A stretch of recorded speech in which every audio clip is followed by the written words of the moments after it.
Hey everybody, coming back here today to talk about the presidency and how the president is elected. I think it's very important that we talk about it. We are in very important times, and you guys need to understand how that's going to work here come November. So the presidency and electing the president. Let's just go back for a little bit here, and let's talk about how the Constitution originally wanted the president elected, and we found out that this wasn't a great way to do it, so it was changed. But in Article 2, Section 1 of the Constitution, it basically established an electoral college. And I keep telling you guys that our founding fathers never wanted the people. They thought the people were uneducated, um, and they never wanted the people to make a direct decision based on um, electing the president. Therefore, that's why we put so much emphasis on education in the United States of America, because we need our people to be educated. It's one of the requirements and rules in democracy. If democracy is successful, for democracy to be successful, the people have to be educated. So, therefore, the people weren't educated back then. Therefore, they thought only the educated should make the decision on who's going to run the country. By saying that, let's get back to the PowerPoint here. Each state legislator would set up a method for choosing people who would be the electors at this point in time. The electors would meet in their state at election time to cast their electoral vote for the president. So each state elector, white, rich, wealthy people that were educated, would cast their vote for the president of the United States. Part of the original system, all the votes from all the states would be counted in a joint session of Congress. So the House and the Senate would both come together. And the candidate that received the majority would become the president. The candidate with the second most would become the vice president. All right, that's why we see, Washington number one. We see Adams, and then Jefferson, Madison. Okay, those guys were all served as vice presidents before they came president, because they were basically in second place. The president would serve their term, and then they would take over because they would be the next one up. Impact of political parties have had a great impact on us, but the 12th Amendment requires that electors cast separate ballots for president and vice president. It also provides that if no candidate receives a majority of the electoral votes, the House chooses from the three candidates with the largest number of electoral votes. This is when you see, and this is the hope for the small independent parties that come in. We see a guy with Liberty Strikes Back right now running independently, or the Green Party. They hope that they can cut into the majority enough where all three candidates come to Congress and Congress votes for the president outright. Okay, and the people don't make a decision at that point. So that's kind of what they hope to do. Never seen it happen. Okay, probably won't ever happen. So we have the two political parties. But in the 1820s, states began to place presidential candidates on the same ballot as electoral college system adapted to the growth of democracy. By the 1820s, we started to have the president and the vice president running jointly together, being elected together.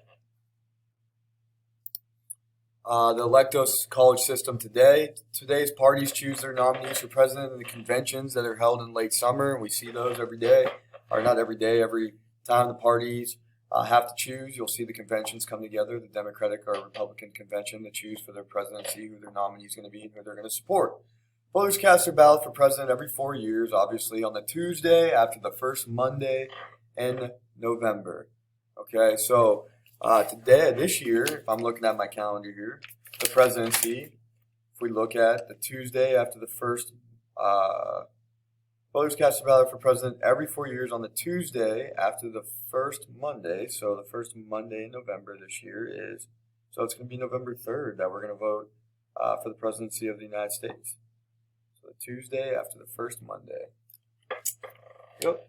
So voters are not voting directly for president or vice president, but instead voting for all of their party's electors, the slate of electors, and their state as well. So you'll see, Laughlin will be running against Slomsky, and there will be other people on that ballot as well, not only the president of the United States. Some issues within the Electoral College issues. In all but two states, Maine and Nebraska, if a candidate wins the largest number of popular votes, that person receives all the state's electoral votes. In Maine and Nebraska, however, let's say there's 5 or 6. Let's say a region wins 2, and one region, one half of the state wins 2 Republican, the other half wins 3. The Republicans get 3 and the Democrats get 2. Okay, so it goes to 2. They don't take. It's not a winner-take-all system in those states. All right, the winner-take-all system makes it possible for a candidate who loses the overall popular vote to win the electoral vote. In the previous election, we saw Hillary Clinton have more popular votes. More people actually voted for Hillary Clinton than Donald Trump. But Donald Trump won the Electoral College. Okay, so he won the presidency. When a third-party candidate, when I was talking about this a little earlier, is a strong presidential contender, the candidate could win enough electoral votes to prevent either major party candidate from receiving a majority of votes. And then when the House of Representatives must decide the presidential election, each state casts one vote, and the candidate who receives 26 or more of the votes is elected. So basically, third-party candidates, if they come in and they're independent parties or the Green Party or whatever it may be, can get the presidency that way, and that's how they try to get the presidency. So steal enough to prevent a majority of votes from happening, keeping both candidates from winning that getting that 270 mark. People usually criticize the electoral college system when problems arise. Many changes to the system have been proposed. When the president is inaugurated, so the inauguration, we have a transition of power. For 3 months, the president who is elected will be known as the president-elect until the day that they come into the White House and the transition of power is implemented. And we saw that with President Obama and President-elect Donald Trump at the time. The new president takes office at noon on January 20th in the year following the presidential election. This is known as the lame duck period, and we tried to prevent that from happening by making some changes in the Constitution as well in our amendments. So that's basically how the electoral college system works. So there's 538 votes for the president of the United States.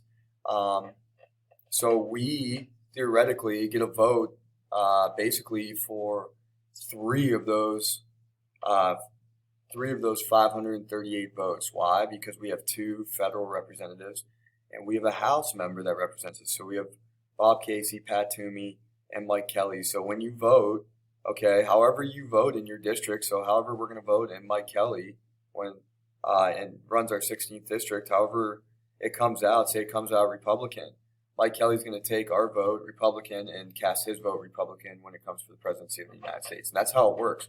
Does Mike Kelly have to do that? No, not necessarily at all. He can vote Democrat. He can go the other way. So you think that, well, how is it democracy then, Mr. Stauffer? Well, it's still democracy because Mike Kelly doesn't vote for the people. But Mike Kelly's not going to get a second term or a third term or whatever he's running for. Okay, so we can vote them out. So in the majority of the time, 99.9% of the time, they're voting for the way the people want to vote for. Then Toomey and Casey are going to vote for the way that the state, okay?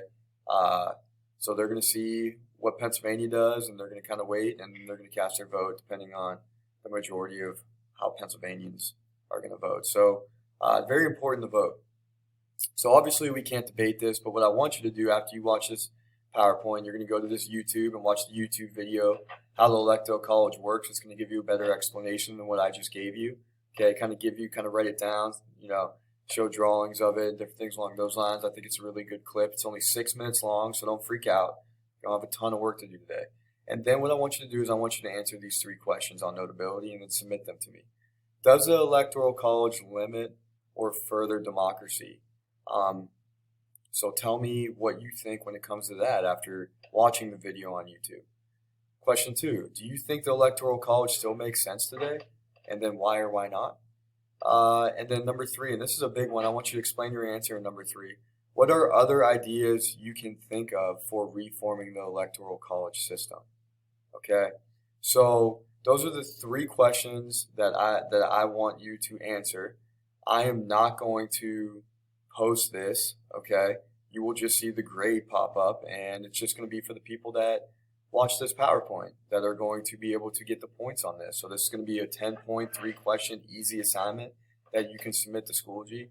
And that's it. The third question, what are other ideas you can think of for reforming the Electoral College system? Think about it. Would you rather see a popular vote, meaning that every single vote counts and whoever gets the most wins? Would you rather see a electoral college system where, like in Maine and Nebraska, where if Pennsylvania has 20 votes total, okay, and 11 go to the Democrats and 9 go to the Republicans, then Democrats receive 9 and the Republicans receive 11, or vice versa, whatever it may be. Therefore, if whoever gets 11, let's say the Republicans get 11 of the 20, in today's current system, whoever gets the majority in the state gets all the votes, the electoral votes. So the Republicans would get all 20. Okay. I do think that that's part of the reason to try to prevent third parties from entering into the presidency. But once again, is that fair? Okay, think about it. Think about what other things that you could change. I've had some kids create some real creative ones. All right, so answer those 3 questions. Good job. If you watch this video, I'm proud of you because you're going to get points on this. It'll be easy points. And thanks for watching today, okay? Write these questions down, okay? Rewind the tape, rewind the video. Make sure you answer these questions and get a good grade on this. All right, guys. Thanks for watching today. See you tomorrow.